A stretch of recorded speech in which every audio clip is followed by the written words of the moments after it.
Olá pessoal, tudo bem com vocês? Estamos começando mais uma aula de Química. Antes de começar a aula de hoje, eu tenho um recado para você.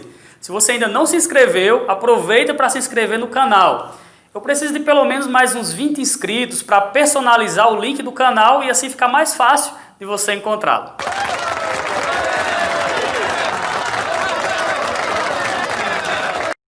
Mas antes de começar a aula de hoje, eu vou revisar um pouco o que aprendemos na aula passada.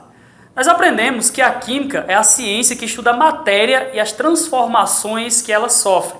Aprendemos também sobre os três principais estados de agregação da matéria. São os estados sólido, líquido e gasoso.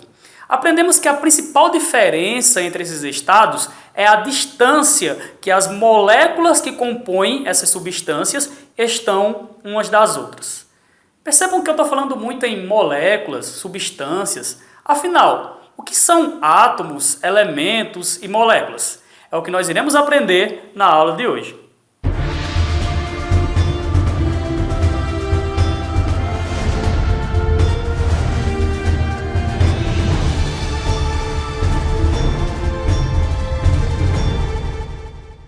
Estudar química é como aprender uma nova língua. A vitamina C, por exemplo, para nós químicos, ela pode ser chamada de ácido ascórbico ou ainda ácido 2,3-enediol L-gulônico. Mas calma que você não precisa aprender esses nomes, pelo menos agora. Antes, eu vou falar sobre o constituinte básico de praticamente tudo que existe no universo. Eu irei falar sobre o átomo. O átomo é considerado um sistema estável, eletricamente neutro, constituído por um núcleo, onde encontram-se os prótons e os nêutrons, e por uma região periférica, onde estão os elétrons. Nós iremos entender melhor a estrutura do átomo quando estudarmos os modelos atômicos. O que você precisa aprender hoje é que os prótons são partículas com cargas positivas, e os nêutrons são partículas com cargas neutras. E os elétrons, por sua vez, são partículas com cargas negativas.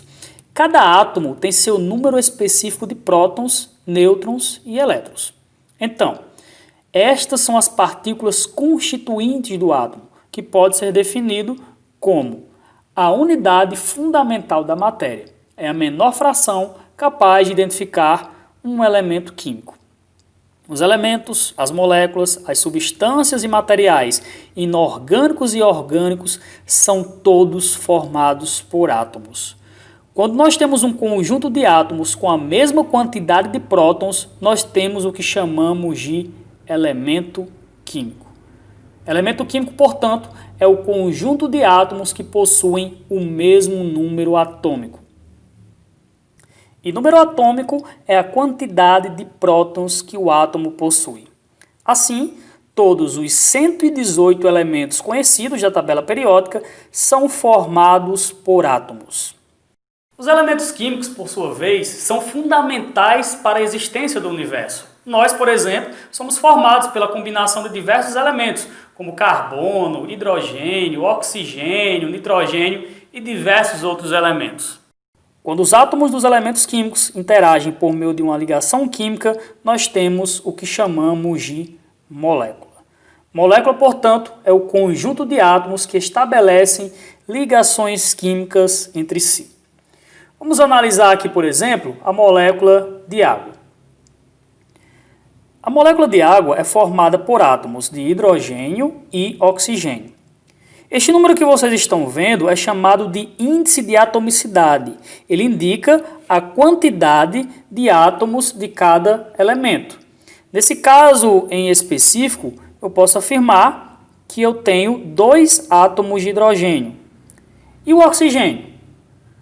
Bem, o oxigênio eu tenho 1. É que quando o índice for apenas 1, não é necessário indicar.